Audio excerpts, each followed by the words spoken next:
Dear colleagues, I would like to thank you for providing me this opportunity to share our experiences on the certification problem in our region in Konya, Turkey, more specifically Karapınar region of Konya, and the battle that was going on for about 70 years right now, and I would like to talk about it today.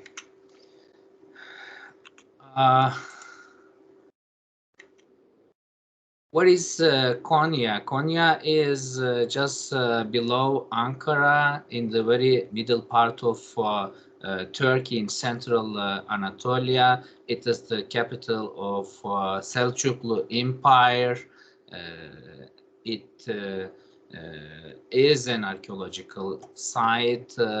It is very rich in remnant of archaeology. In terms of history, it is very important city, but nowadays it is more like a modern city, as most of the other places, cities in Turkey. Konya is the center of agriculture in Turkey. It is especially known as the cereal storehouse of Turkey, but at the same time the agricultural machinery industry is very well developed in this city. Actually, agriculture has been always very important for this city. Just about 40 kilometers away from city center is the archaeological site Çatalhöyük, a 10,000 years old region, the first actually city settlement on earth. There are many primers for this region, just to name few certain agricultural practices, but also the first map on earth, the one that everybody use in our cell phone nowadays, is for the first time used here. What is important for us is the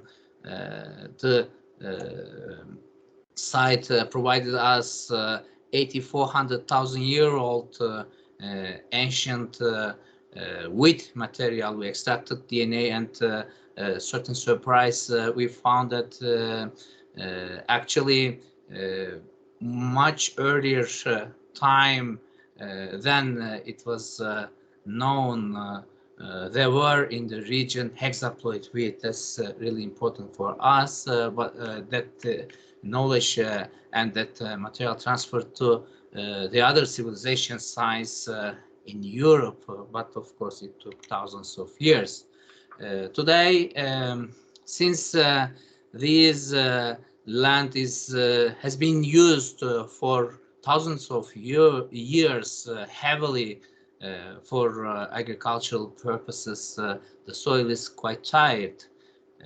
There are different deficiencies, but problems like wind erosion that leads also to desertification is important for the region. Actually, as you can see, it's not only region in Turkey suffers from wind erosion, but it is the major one. Some 70 years ago, wind erosion affected heavily the Karapınar region. About 100,000 hectare agricultural land suffered. Actually, Karapınar is the driest area of the region. The old lake bed or Konya Cluster Basin is a region with very limited amount of rainfall, most sensitive to wind erosion, and it's on a wind belt actually. And suddenly during the late 50s, desert formation started in this region due to sand dune formations and movements. So desertification risk map of Turkey is seen here, which is a dynamic that changes its direction and speed in line with human activities. Of course, climate change has a great role in accelerating desertification and severity of erosion. You know, climate change has become a situation that negatively affects all the natural structures and biological life today. For this reason, either directly or indirectly, actually, it threatens food and feed safety. As of Karapınar, which is an arid, semi-arid region of Turkey today, which has the continental climate characteristics, the problems gathered by human activities like overgrazing, certain agricultural practices like deep tillage, the use of herbaceous plants as fuel, all brought the region to the edge of desertification within a single decade, actually. Over time, soil aggregates lost their stability with the effect of salinity and started to erode rapidly with the strong wind blowing in the region, especially during summertime. So human activities, human destroyed the nature, destroyed the trees, as you can see here, and the outcome is just you can see here in Karapınar. Consequences, soil could not be used anymore effectively, machines could not work, sand dunes erode rapidly and moved, flux of ships important for the region suffered without finding enough to eat. Students even couldn't go properly to the schools due to strong storms, which were quite frequently. Respiratory diseases increased. Traffic accidents were very effective, important, increased in the region because it is on the main road actually between Adana and Konya. Villages started to be covered with sand. Rural areas started to immigrate to the other cities, places. Empty villages with poverty and economic activity stops, and these are all very important consequences came out, and then government decided to take action, and for during the period of 60 to 1962 to 72 in a decade, there were measure actions put into power. I will explain in a bit this today, and it turned out into a project today that sets an example to fight against erosion. Today, the frequency of sandstorms, thanks to these measures taken, has decreased, and soil loss also decreased. Even in general in Turkey, soil loss is very important for erosion. We lose about 500 million tons of soil annually. This is a value 17 times more of to Europe as a comparison. Now, what were the measures? First of all, the project field was covered with this kind of wires, barred fences, and this is a representative one here also. At the end of 50s, Turkish engineers and with the cooperation of the local people, of course, put great effort to save the soil of Karapınar. First of all, 160,000 dekar region was covered with horizontally elongated these windbreaks. 30,000 of dekar of that was allocated later to Turkish Army. The remaining part covered with reeds, slowing down the sand masses, whereas the region in between the wind curtains were planted with herbaceous plant species like grassweeds and rye. These were the barriers made of reed used to combat erosion in this region.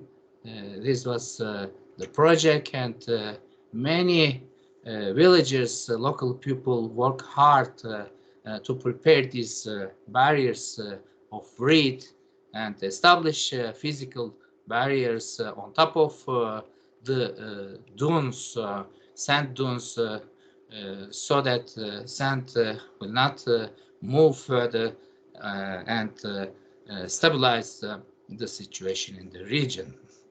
The next step was, after these physical barriers, establishing a greener environment there by sowing appropriate drought-tolerant herbaceous plant species in between these reeds. Next, also special plants appropriate for the region were planted within these in rows, and most suitable ones were found to be the plants like the almond, oleaster, maple, sallie, ash tree, and elm. These were really very effective, and meadow seeds were sown on flat irrigable lane downwind steep 50-meter wide lanes were made side by side, one strip planted, the other left empty, and locally grown inhabitants plants of plant species of the region reintroduced or regenerated and replanted in this region. After the mechanical and cultural measures were taken, Karapanar started to recover rapidly. This success achieved in Karapanar today is the result of interventions made at the right time, and it is actually the first exemplary struggle against the nature, erosion, and sandstorms in the example of Karapanar. This right side is the remnant from 60s. No more need for these barriers. You can compare the 60s with today. It is enormous difference. So the practice was really very successful, and most of the land returned to the real owners, the farmers of the region. They started the planting or sowing the plants they originally were producing in this region. This example of Karapanar today serves as a worldwide laboratory in the fight against desertification. The data obtained are shared with the world within the scope of decisions taken with UN and contribute to the fight against erosion. And this region has a permanent station and education centers in reality today, and about 1,500 researchers worldwide visiting this research center every year. And today, Karapanar returned to its original role and provides enough share in agricultural produce in Konya, which is about, although it is a small town, about 15 to 20% share for most of the crops grown in this central Anatolian region. What kind of plant material used, like, as I said, rye, grassweeds, agropyron species, annual, perennial plants that you can see from clover to wedge, from different grasses, and also woody plants and shrubs used like almond, cedar, apple, pear, plum, ash, maple, different plants that are really suitable for this drought region were planted and effectively made a greener environment today. Of course, special plants like atriplex were also used, and now you see the site is giving education to many pupils. Actually, on the right bottom side, you see a dune within this region. The edge of this region left as it is to show the next generations what will happen if we leave our soil unattended and unprotected. This is an example of sand dune. Today in Karapınar, the agricultural practice is different. There are protective plants, trees in certain places to avoid any similar disaster. But in perpendicular to the dominant winds, strip type plantation or sowing of the plants are seen as lanes here in this region. This is a very recent picture taken again from this region of the exemplary dune, and beyond that point a greenish site without any problem of desertification. Many, of course, public projects are going on today in this region. I just checked the thesis center from Council of Higher Education and found 66 recourse on the name of Karapınar. At least half probably of them are related with this problem or relevant problem of the region, and many different also publications worldwide are seen here, especially the region recently found to hold the largest coal reserve, and maybe next challenge is going to be how to protect from the negative effects of power station that probably is going to be established in this region to avoid negative effect on agriculture. Of course, Konya tries hard to use its resources. I'm not gonna talk on the gastronomy important in Konya, but also I'm not gonna talk on the natural size, the protective area, nationally protective area that keeps about 500 wild sheep under protection in this region, living wild, and also Yılkı horses that are also living wild in the region. The number is about 1,000. Even from this desertification event, Konya tries to find a way to get use of it in ecotourism.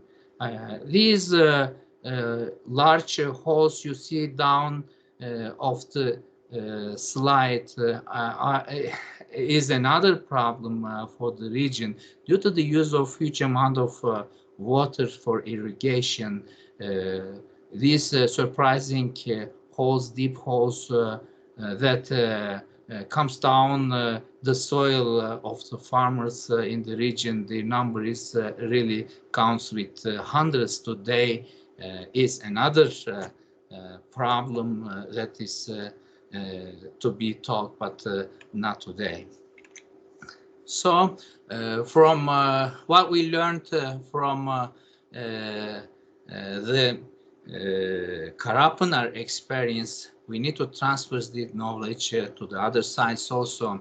Actually, just an example how we use this information is The one that I briefly will mention on the western side of Turkey, the Manisa Akhisar. This is the Aegean side of Turkey. And 30 years ago, 92, you may know about this Indiana Jones movie. This was made in this region. The site was heavily disturbed by erosion and started to be seen as a desert. So the movie is made here, but see what is the place look like today. We find ways to make it green as the original, and it means we learn from our experiences. I like to end my talk with telling a few words on the recent book of Paul Hawken, which is a writer that finds very surprising the capacity of the human within this enlightening recent book. He finds highly surprising the human behavior that destroys ceaselessly the environment and ecosystem he also belongs to.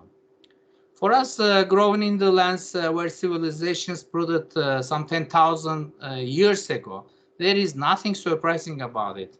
That's the logic of Mullah Nasreddin, actually. Yet, we always have the capacity to reverse the situation, whatever desperate it may look, using our intellect. We always confront dilemma while we use our capacity.